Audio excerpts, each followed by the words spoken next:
Tem um assunto que me preocupa muito, que tem relação com Gaza, mas tem preocupação com o que vem depois de Gaza. Eu sei que a gente está no auge dessa guerra e que dificilmente ela vai acabar rápido, porque existem interesses políticos muito fortes na tomada de território de Gaza, e a gente sabe o que está acontecendo com a população palestina é de fato uma limpeza étnica. Mas existe uma situação que eu acho que a gente tem que prestar muita atenção no que está acontecendo lá, e o mundo todo, principalmente os países que são considerados subdesenvolvidos, periféricos, o novo sul global. Por que eu estou falando isso? Porque o que Israel está fazendo em Gaza é romper com todos os tratados internacionais que protegem a vida humana. A gente tem vários tratados, principalmente pós-Segunda Guerra Mundial. A própria criação da ONU ela vem de uma necessidade de você ter algum tipo de organização que protege direitos humanos, direitos civis dos cidadãos do mundo, independente, teoricamente, de nacionalidade. Mas o que a gente está vendo em Gaza é uma constante quebra de todos os acordos internacionais. É uma constante quebra de todos os respeitos aos direitos civis. A gente sabe que já está tipificado dentro do direito internacional o que acontece em Gaza como crime de genocídio. A gente tem um crime de genocídio ao vivo. E independente das razões de Israel, essas razões não são substanciais para fazer o que ele está fazendo lá. Quando eu falo que não são substanciais, eu estou falando de que, por mais que, de acordo, né, com os próprios tratados, Israel tem direito à autodefesa, essa autodefesa pós-ataque, ela não pode ela não pode exceder a força absurda do outro lado, que é o que está acontecendo hoje. O que a gente tem nessa guerra Israel e Palestina é, na verdade, um processo de punição coletiva. Todos os palestinos estão sendo punidos por uma atitude do Hamas. Se fosse de fato uma briga contra o Hamas, a gente estaria vendo um estrangulamento econômico do Hamas, a gente estaria vendo negociações diplomáticas com os países que têm líderes do Hamas dentro do seu território, a gente estaria vendo um processo de inteligência, né? Um mapeamento, uma investigação. Mas o que a gente está vendo é vingança. É um processo de vingança, onde se pune coletivamente todo um povo.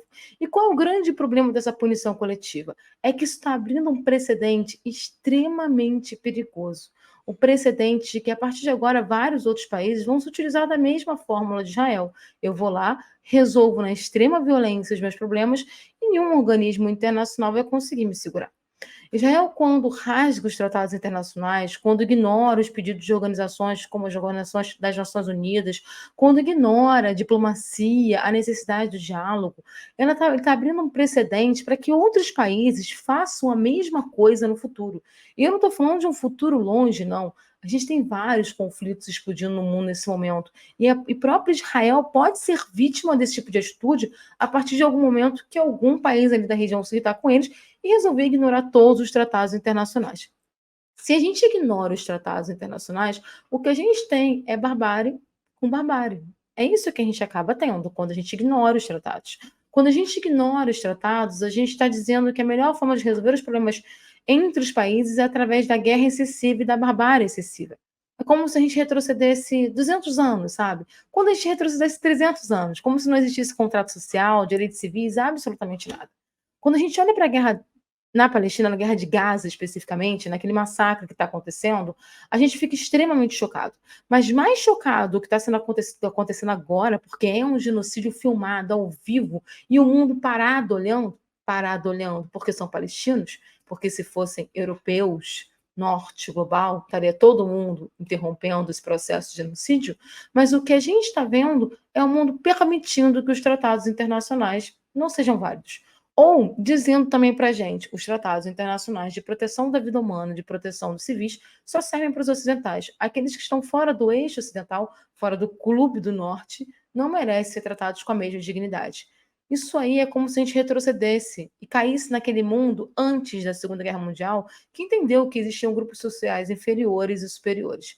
Vai ser muito difícil se Israel não for parada e se Israel não for punida, deixando claro que o Hamas tem que ser punido, mas se Israel não for punida por crimes contra a humanidade e por crimes de genocídio, que é o que está fazendo agora, e por diversos crimes de guerra, o que a gente vai ter um precedente de que, se um país tiver apoio de outros países poderosos, ele pode fazer absolutamente tudo para manter o poder. Então, hoje é Gaza, amanhã pode ser qualquer outro território do mundo, amanhã pode ser Venezuela, Brasil, ou qualquer outro país do sul global que alguém tem uma justificativa para cometer uma grande limpeza étnica, um genocídio, para tomada daquele território, para tomada daquelas riquezas, ou simplesmente não concordo com a posição política desse país, e eu vou lá, invado e levo a minha democracia. Só que nesse ponto, nessa levada de democracia, não vai ter nenhuma organização internacional que consiga parar isso. O que pode levar a gente a uma escalada de conflitos que acabam levando a uma guerra de proporções mundiais. Então, o grande problema que a gente está vendo agora não é, além do genocídio palestino, que é uma das maiores atrocidades do século XXI e está entrando no rol de uma das maiores atrocidades do mundo moderno, a gente tem que perceber que o grande legado desse genocídio deixado por Israel é o colapso total dos direitos humanos e dos direitos civis e rasgando todos os tratados internacionais que protegem a vida humana.